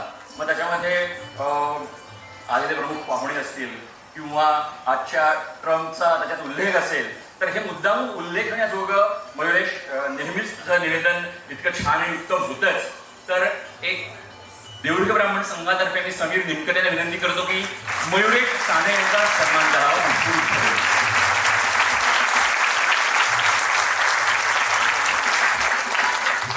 मयुरेश, एकच मिनिट. तू आम्हा सगळ्या नृत्यगुरूंचं भरभरून कौतुक करत असतोस, पण मयुरेश साने या नावामध्ये जसं आपण म्हणतो ना की पाऊस धारा जमिनीला स्पर्श करतात दरेवर, तेव्हा एक मयूर तिकडे वनात नाचतो, तसा मयुरेश आमचा कुठल्याही निवेदनात त्याचं अस्तित्व त्याच मोराप्रमाणे, मयुराप्रमाणे इतकं सुंदर मोरपंखी फुलवतो. किंवा आमचं गीत रामायण असू दे, नाहीतर दोन्ही होणारे कोणतेही कार्यक्रम असू दे. आजकाल ही एक नवीन घटना घडलेली आहे आम्हा नृत्यगुरूंच्या आयुष्यात की एकतर हॉल अवेलेबल आहे की नाही, नृत्यगुरू अवेलेबल आहेत की नाही, नंतर आधी मयुरेश अवेलेबल आहे की नाही, ही चौकशी केली जाते. आणि मला असं वाटतं त्याच्या रे सख्या या त्याच्या अत्यंत रमणारा असा त्याचा कार्यक्रम आहे, जो स्वतः त्यात रमतो आणि आपल्यालाही अखंड रमवतो. तसं रे सख्या हे मला तुला म्हणावंसं वाटतं आम्हा समान सगळ्या नृत्यगुरूंकडून, की जसं तू त्या कार्यक्रमामध्ये तुझं एक अस्तित्व निर्माण केलंय स्वतःचं, तसं आमच्याही नृत्यगुरूंबरोबर तुझं हे अस्तित्व असंच अखंड राहू देत, असं म्हणून मी तुला हक्कानी रे सख्या म्हणते.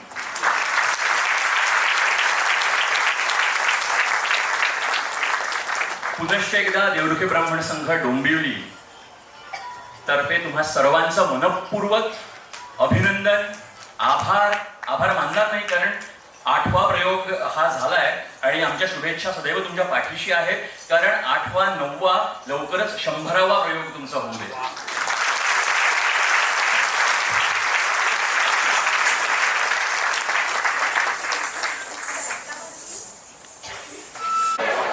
एकत्र आलेली डोकी ही एकत्र राहणं हे मुळात कसोटीचं. अर्थात त्यासाठी संस्था स्थापनेचा उद्देश, तळमळ, प्रेरणा ही महत्वाची. पण त्यापुढे जाऊन ती तळमळ, ती उद्दिष्ट आणि प्रेरणा तुमच्या पिढ्यांपर्यंत नेणं, सेतू बांधणं, तो वारसा सुपूर्द करणं हे काही सहज साध्य नाही. आणि आत्ताच्या विशेषतः जेन नेक्स्टना, मग ते जेन झी असू दे, वाय असू दे किंवा अल्फा असू दे, त्यांना काय रेलिव्हेंट वाटतं हे खरंच थोडं कल्पनेच्या पलीकडेच आहे. आणि मग एखादी संस्था जशी देवरुखे ब्राह्मण संस्था शून्यातून उभी राहते, वाढते आणि काळाच्या वेगात उठते, नव्हे बहरते आणि दिमाखात आजचा टिळक महोत्सव साजरा करतेय हे खासच विशेष. मंडळी नमस्कार. बहुतेक शाळेतल्या वर्गाप्रमाणे सगळे गप्पा मारतायत, तर विनंती आपला आता क्लास सुरू होतोय, तर कृपया आपल्यामधल्या गप्पा आपण मध्यंतराला किंवा त्यानंतर मारूया. कृपया थोडी शांतता राखा, आपण मुख्य कार्यक्रमाला सुरुवात करतोय. धन्यवाद. धन्यवाद योगेश. कधी कधी शाळेमध्ये नेहमीच्या वर्ग शिक्षकाला तो आला तरी गप्पा चालूच असतात. मग कधी कधी हेडमास्टर येऊन फक्त एक करडी नजर टाकतात आणि पूर्ण वर्ग शांत बसतो. तसंच काहीसं योगेशने केलं. धन्यवाद योगेश. जोरदार टाळ्या योगेशसाठी वाजवूया आपण. नॉस्टॅल्जिक व्हायला झालं असेल आपल्यापैकी बऱ्याच जणांना, आणि तोच धागा पुढे येऊन 1966चा काळ, काळाचा म्युझिक पण माझ्या पाठीमागे वाजतंय, त्यामुळे एक वातावरण निर्मिती सुद्धा होतीये. 1966चा तो काळ, मुंबई वाढत होती. कोकणातून शिक्षण आणि नोकरीधंद्यानिमित्त मुंबईत आलेली एक पिढी आता स्थैर्याच्या शोधात होती. कुटुंब वाढत होती, जागेची गरज वाढत होती. पुढची पिढी शिक्षण पोटापाण्यासाठी मुंबईत दाखल होतच होती. मुंबईतल्या जागा आणि खर्च या विवंचनेत असणाऱ्यांना मुंबईची उपनगरं, विशेषतः ठाणे आणि उपनगरं या पट्ट्यातील जागा या आश्वासक आणि दिलासादायक वाटल्या. डोंबिवलीची वस्ती वाढत होती आणि इथल्या देवरुख्यांची, त्यातच निमकर, जुवेकर, जोशी, विरकर, मुळे, पिंपुटकर, भोळे या अशा समविचारी देवरुख्यांनी देवरुखे ब्राह्मण संघ डोंबिवलीची स्थापना केली. त्यावेळी सुद्धा कशाला हवी संस्था, आहे ना एक मुंबईत, अशा प्रश्नांना त्यांना सामोरं जावं लागलंच. पण त्यातूनही त्या सर्वांना पुरून उरत लोकसंपर्क आणि लोकसंग्रह आणि उद्दिष्ट आणि प्रेरणेवरचा ठाम विश्वास, यामुळं ते काम करत राहिले. कारण आपल्या सर्वांना माहिती आहे की ही जी फेज असते एखाद्या संस्थेतली म्हणा किंवा एखाद्या उद्दिष्ट पूर्ततेतली, ही फार महत्वाची असते. टिकून राहणं महत्वाचं असतं. हळूहळू सभासद संख्या वाढू लागली. अडचणी, मतमतांतर यावर मात करून या निरलस कार्यकर्त्यांनी देवरुखे ब्राह्मण संघ डोंबिवली ही संस्था नावारूपास आणली. अनेक विविध उपक्रम, कार्यक्रम यांनी लोकांना जोडून आपलंसं करून घेतलं आणि त्यांना संस्थेशी जोडलं. त्यातच 1990-92च्या दरम्यान संस्थेची स्वतःची वास्तू झाली. 1000 चौरस फुटांचं हक्काचं सभागृह डोंबिवली नगरीत झालं. आज हिरक महोत्सव साजरा होत असताना देवरुखे ब्राह्मण संघ डोंबिवली ही संस्था एका कुटुंबासारखी उभी आहे. 60 वर्षांच्या या काळामध्ये नदीसारखी ती प्रवाही राहिली आहे. काळानुरूप बदलून देखील मूळ मूल्ये आणि उद्दिष्ट जपणारी राहिली आहे. म्हणूनच ज्ञाती संस्थांमधली एक उत्साहाने सळसळणारी अजाईब अशी कार्यकर्त्यांचा भक्कम पाठबळ असणारी, पारंपरिकतेला आधुनिकतेची जोड देत विविध सांस्कृतिक, धार्मिक, सामाजिक, शैक्षणिक उपक्रम राबवणारी एक विश्वासार्ह संस्था झाली. आजचे संस्थेचे अध्यक्ष, कार्यकारी मंडळ, विश्वस्त देखील याच संस्थेत कार्यकर्ता म्हणून जोडले गेले होते. हेच या संस्थेचं यश. आज केवळ देवरुखे ज्ञाती बांधवच नाही, तर डोंबिवली आणि परिसरातील सामाजिक, सांस्कृतिक वर्तुळातील ही एक अग्रगण्य संस्था आहे. याच संस्थेतील अनेक जण आज विविध सामाजिक आणि सांस्कृतिक मंचांवर प्रतिनिधित्व करत आहेत. मंडळी, जानेवारी 2025 पासून सुरू झालेल्या हिरक महोत्सवी सोहळ्याअंतर्गत अनेकविध कार्यक्रम राबवले गेले आणि त्याचा सर्वांनी आपण पुरेपूर उपभोग घेतला, भरभरून प्रतिसाद दिला. आणि आजचा हा सांगता समारंभ या अशा दिमागदार संस्थेच्या, आपल्या संस्थेच्या हिरक महोत्सवाचे साक्षीदार होण्याचं भाग्य आपल्या सर्वांना लाभतंय. चला, मान्यवरांची उपस्थिती आधीच लाभलेली आहे आपल्याला. आजच्या मुख्य कार्यक्रमाची सुरुवात आपण दीप प्रज्वलनाने करूया. मी श्री गौरव जोशी गुरुजींना विनंती करतो की त्यांनी मंत्रोपचारासाठी व्यासपीठावर यावं. त्याचप्रमाणे श्रीयुत समीर निमकर, श्रीयुत प्रशांत जोशी, आजचे समारंभाध्यक्ष श्रीयुत मिलिंद कोगजे सर, आजचे प्रमुख पाहुणे श्रीयुत माधव जोशी सर, श्रीयुत योगेश विरकर, श्रीयुत उन्मेष शेवळे, श्रीयुत वृषांत कवठेकर, श्रीमती अक्षता जोशी, श्रीयुत मिलिंद पिंपुटकर यांना दीप प्रज्वलनासाठी पुढे